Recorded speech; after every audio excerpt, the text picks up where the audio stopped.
Bonjour à tous chers élèves adorés, ça faisait longtemps, je profite des vacances pour tourner cette vidéo. Et oui, je suis au collège pendant les vacances, si ça c'est pas la preuve de ma dévotion. Donc il y a de ça quelques temps est sortie une vidéo sur la reproduction, et on s'était arrêté au moment de la fécondation lorsqu'un spermatozoïde rencontrait un ovule. Donc aujourd'hui on va voir la suite avec le développement du futur bébé, donc les stades embryonnaires et fétales, avec le fœtus. Donc après la fécondation, on va former ce qu'on appelle une cellule œuf, qui est composée à moitié de l'information contenue dans le spermatozoïde et à moitié de l'information contenue dans l'ovule. On a la fusion des deux noyaux pour former cette cellule œuf. Cette cellule œuf ensuite va se diviser en deux cellules, puis 4, puis 8, puis 16, 32, 64, 128, 256, 512, 1024, 2048, etc., etc.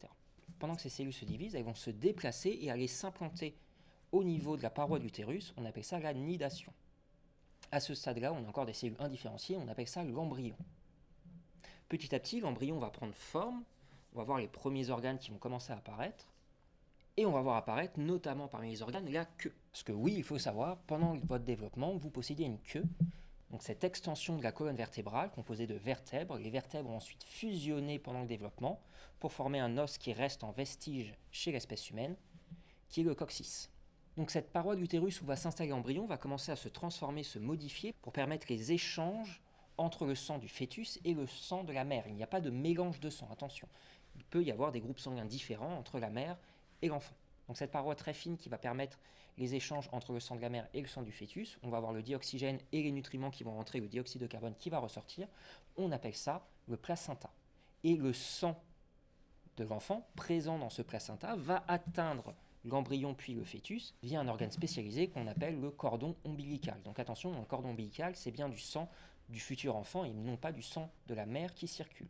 Donc petit à petit, les organes se mettent en place et là, on va commencer à voir apparaître, pendant le développement, quelque chose qui ressemble à un bébé. Il est encore tout petit, mais on voit la forme habituelle d'un bébé. Donc à ce stade-là, au bout de 2 mois, on parle de fœtus, qui va durer du début du mois 3 jusqu'à l'accouchement. On appelle ça le fœtus, le stade fœtal. Donc pendant ce stade, le bébé va grandir, son cerveau va se développer petit à petit. Il va se retourner pour pouvoir préparer l'accouchement, parce que normalement il est censé sortir par la tête. S'il ne sort pas par la tête, ça peut faire une grossesse à complications.